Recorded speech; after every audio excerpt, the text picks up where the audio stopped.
विद्यार्थीगण, super classes में आपका स्वागत है। आज हम संस्कृत अनुवाद प्रकरण 4 में तृतीय व्यक्ति से लेकर सप्तमी व्यक्ति तक वाक्यों के हिंदी अनुवाद से संस्कृत अनुवाद के बारे में देखेंगे। तृतीया से लेकर सप्तमी विभक्ति तक जो ये वाक्य कुछ उदाहरण लिखे हुए हैं उनको हम हिंदी से संस्कृत में कन्वर्ट करेंगे। पहला वाक्य है, परिश्रम से ही भारत विश्व गुरु बनेगा। परिश्रम से ही भारत विश्व गुरु बनेगा। जैसा कि हमने पहले बात की थी, किसी भी वाक्य को अगर हिंदी से संस्कृत में रूपांतरण करते हैं तो पहले आप कर्ता को रूपांतरण करें। तो इसमें हम क्रिया के आधार पर बनेगा, कौन बनेगा? भारत। पहले हम कर्ता को ढूंढेंगे। यहाँ भारत कर्ता है तो भारत को हम प्रथम व्यक्ति में लिखेंगे भारतम। इसी प्रकार से प्रथम व्यक्ति एक वचन अगर करता है तो प्रथम पुरुष एक वचन अगर करता है तो प्रथम पुरुष एक वचन ही क्रिया हो। तो इस प्रकार से बनेगा या होगा एक ही बात है, इसलिए भव धातु भू धातु के आधार पर भविष्यति। अब यहाँ पर भविष्यति इसलिए लिया गया है क्योंकि बनेगा यानी ये भविष्य काल है, यानी रीट लकार का रूप आएगा। यह हमें ध्यान रखना है। भूतकाल, भविष्यकाल, वर्तमान काल, लोट लकार, विधिलिंग लकार, ये 5 लकार हमें याद रखनी है। जिस काल का होता है उसी काल के अनुसार हमें धातु रूप भरना है। अब जो कर्म है विश्व रूप को संस्कृत में विश्व गुरु संस्कृत में विश्व गुरु ही कहा जाता है। इसके बाद में जो कर्म है, आगे का जो कर्म है परिश्रम से ही, यहाँ पर हमें कारक देखना पड़ेगा कि कारक कौन सा है। परिश्रम से यानी परिश्रम से एक साधन है, साधन से किसी क्रिया की पूर्ति होती है, वहाँ पर करण कारक होता है और करण में तृतीया व्यक्ति आती है। साधकम करणम तृतीया साध। तो यहाँ पर तृतीया व्यक्ति होगी, इसलिए परिश्रम की तृतीया व्यक्ति होगी परिश्रमेण। और ही के लिए अव्यय शब्द है, इसलिए एव शब्द का प्रयोग होता है।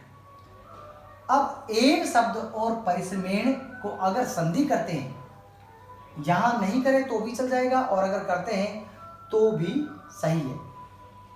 जहां तक उसके अगर संधि होती है तो संधि कीजिए, तो परिश्रमेण वो शब्द बनेगा।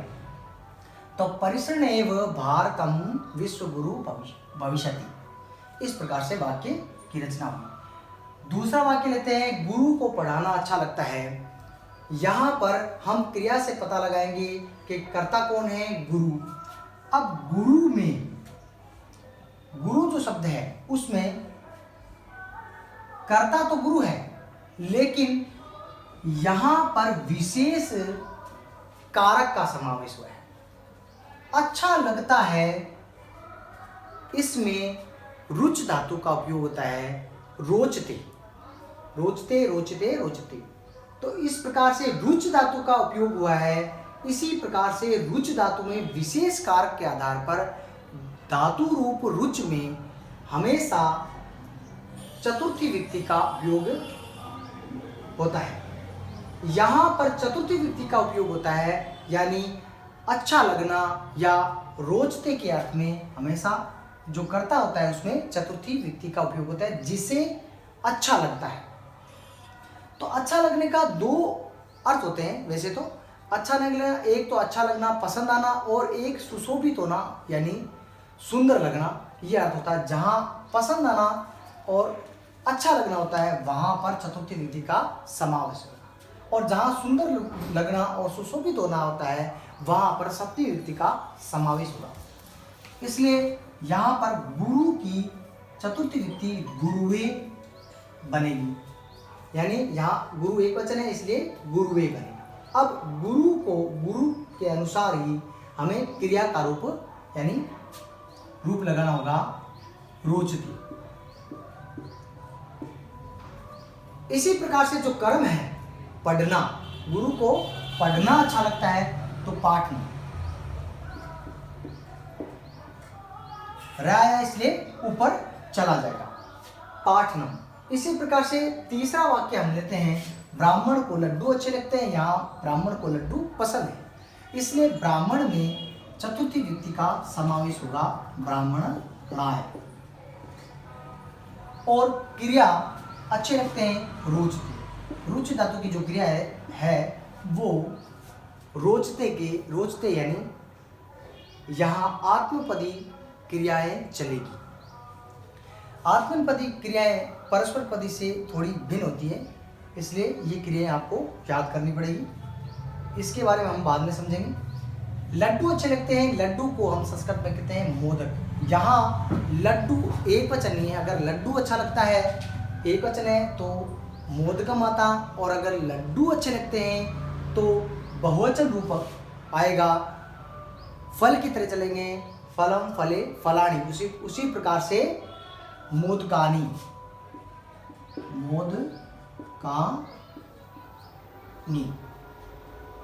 ब्राह्मण आय मोदकानी रोचते। इसी प्रकार से 4 नंबर वाक्य लेते हैं, छात्र अध्यापक से पढ़ते हैं। यहाँ पढ़ते हैं से पता चला है कि छात्र बहुवचन है और यह कर्ता है। अब यहाँ बहुवचन रूप कर्ता का प्रथम व्यक्ति लेंगे तो छात्र, छात्रों और छात्रा, तो बहुवचन रूप होगा छात्रा। पढ़ते हैं, पठ धातु का रूप यहाँ प्रथम पुरुष एक बहुवचन करता है तो प्रथम पुरुष बहुवचनी क्रिया होगी, पठंती।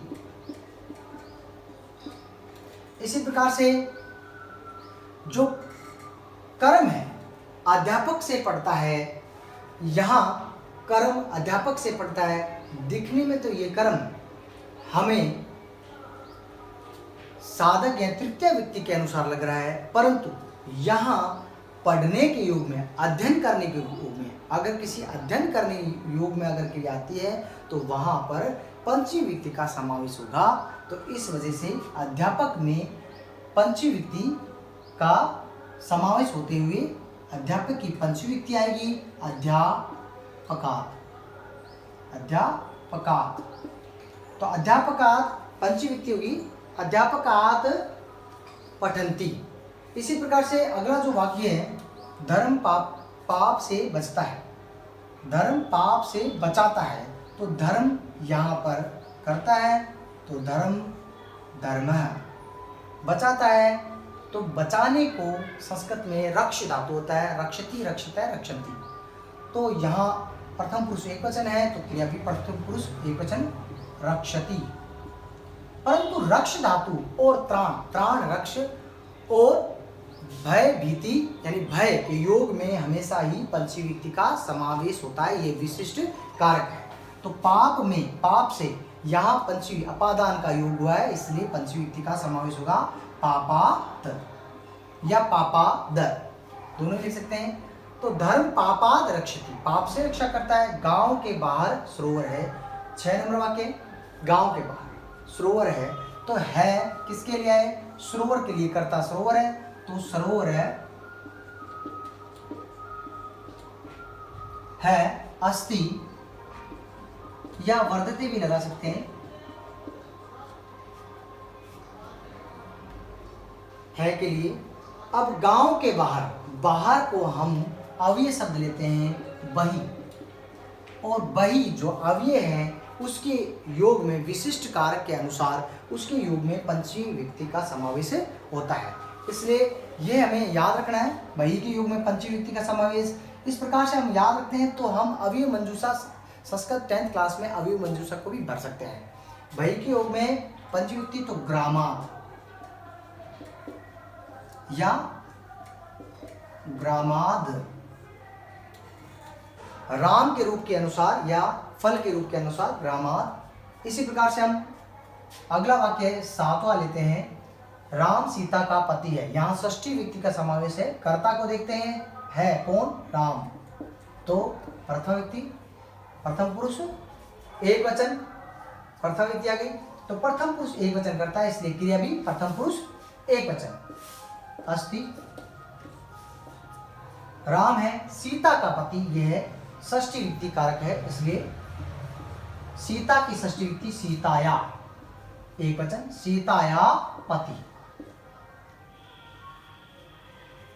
इसी प्रकार 8 नंबर वाक्य है, श्री भावना के घर जाएगी। यहां जाएगी कौन? श्री। श्री भावना नहीं, जाएगी कौन? श्री। तो श्री क्या है? करता है। तो श्री को पहला रूप, श्री जो स्त्रीलिंग शब्द है, स्त्रीलिंग में विसर्ग नहीं लगती है, तो श्री को श्री लिखेंगे प्रथम व्यक्ति। प्रथम पुरुष एक वचन करता है, संज्ञा शब्द है इसलिए प्रथम पुरुष एक वचन करता है। संज्ञा शब्द क्या होते हैं? प्रथम पुरुष एक वचन ही होता है, इसलिए क्रिया भी प्रथम पुरुष एक वचन। तो जाएगी ये है भविष्य का। तो भविष्य काल यानी गच्छ धातु, गच्छ, तो गच्छ धातु ऋट लकार में गम मूल रूप चलता है, गमिष्यति, गमिष्यतः, गमिष्यति। तो इसलिए गमी शयति, गमिष्यति जाएगी, भावना के घर जाएगी, मूल जो मुख्य कर्म है पास में घर, घर जाएगी तो मुख्य कर्म ग्रहम। मुख्य कर्म में हमेशा ही बताया था मैंने आपको कि द्वितीय विभक्ति यानी कर्मणि द्वितीय शाद। भावना के घर षष्ठी विभक्ति है, भावनाया ग्रहम, श्री भावनाया ग्रहम गमिष्यति। इसी प्रकार से हम भवन के ऊपर पक्षी है, नवा वाक्य लेते हैं, भवन के ऊपर पक्षी है, तो पक्षी था। यहां हम देखते हैं कि था यानी भूतकाल शब्द। ये जो था है ये अस धातु के रूप है, और भूतकाल रूप यानी लंग लकार चलेगा आसीत, लंग लकार चलेगा आसीत, आसताम और आसनय। अगर थे हैं बहुवचन रूप होगा तो आसने लग जाएगा, और यहाँ पक्षी है था यानी एक वचन रूप है, कौन है? कर्ता कौन है? पक्षी। पक्षी को हम कहते हैं खगः। प्रथम पुरुष एक वचन अगर करता है तो क्रिया भी प्रथम पुरुष एक वचन आसीत। इसी प्रकार से जो कर्म है आगे भवन के ऊपर, ऊपर के लिए ऊपरी अव्यय का उपयोग होता है। ऊपरी अव्यय के साथ में हमेशा ही षष्ठी विभक्ति का उपयोग होता है, तो भवनस्य, राम की तरह या फल की तरह भवनस्य, यानी नपुंसक लिंग की तृतीय से लेकर सप्तमी तक विभक्ति समान होती है। अगला वाक्य लेते हैं, भरत सिंहासन पर नहीं बैठे। यह अंतिम वाक्य है, भरत सिंहासन पर नहीं बैठे। तो यहाँ पर बैठे यानी बैठे, भरत सिंहासन पर नहीं बैठे यानी भूतकाल है, बैठे तो भूतकाल है, तो हम पहले तो कर्ता को करते हैं, भरत है, तो यहाँ पर जो कर्ता है वो एक वचन है, प्रथम व्यक्ति एक वचन, प्रथम पुरुष एक वचन कर्ता होने के कारण क्रिया भी प्रथम पुरुष एक वचन, लेकिन यह क्रिया भूतकाल क्रिया है, इसी वजह से बैठे, तो भूतकाल क्रिया है, बैठने के लिए तिष्ठ, तिष्ठ शब्द का तिष्ठ धातु रूप का प्रयोग होता है, तिष्ठति, तिष्ठतः, तिष्ठति। इसी प्रकार से भूतकाल शब्द है, तो यहाँ पर भूतकाल के लिए लंग लकार का प्रयोग होगा। अ प्रथम पुरुष एक वचन है, तो प्रथम पुरुष एक वचन क्रिया अतिष्ठतः, अतिष्ठतः हलंत आएगी अतिष्ठतः। तो इसके बाद में जो कर्म है में नहीं, नहीं के लिए अव्यय शब्द है न का उपयोग होता है, और सिंहासन पर यह सप्तमी विभक्ति कारक है, इसलिए मे पेपर सप्तमी विभक्ति कारक अधिकरण मे पेपर, आधारो अधिकरणों सप्तमी विभक्ति शाप है। इसी प्रकार से सिंहासन में सप्तमी विभक्ति हो जाएगी सिंहासने।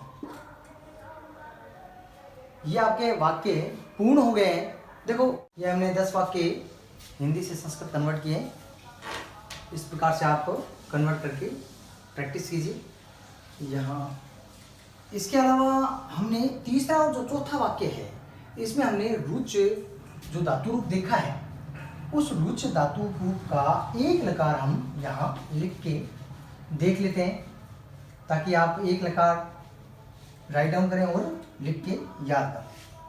देखो लट लकार जो वर्तमान काल होता है, ये वर्तमान काल का जो रुच धातु रूप है, ये रुच धातु रूप आत्मनेपद होता है। आत्मनेपदी होता है। दो प्रकार के धातु रूप होते हैं। रुच का मतलब होता है अच्छा लगना।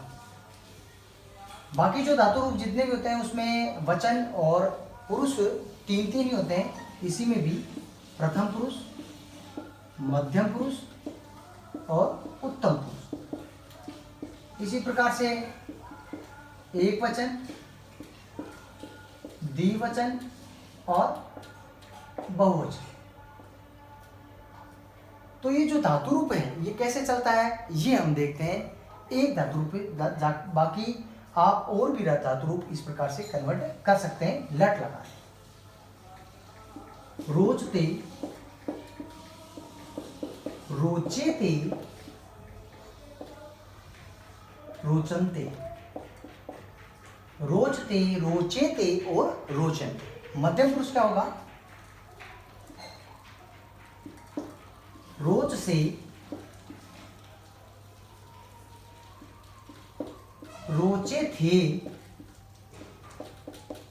रोच द्वे। ध्यान से दें, रोच से, रोचे थे, रोच द्वे। इसी प्रकार से उत्तम पुरुष होगा रोचे, रोचा वहे और रोचा महे। इस प्रकार से धातु रूप होगा। तो इसकी भी आप प्रैक्टिस कर सकते हो। इसके अलावा जो वाक्य मैंने समझाए हैं, अगर उसमें कोई अगर आपको समस्या आती है तो आप नीचे कमेंट में वो कोई क्वेश्चन हो वो पुटअप कीजिए। और अगर आपको वीडियो अच्छा लगता है तो लाइक कीजिए।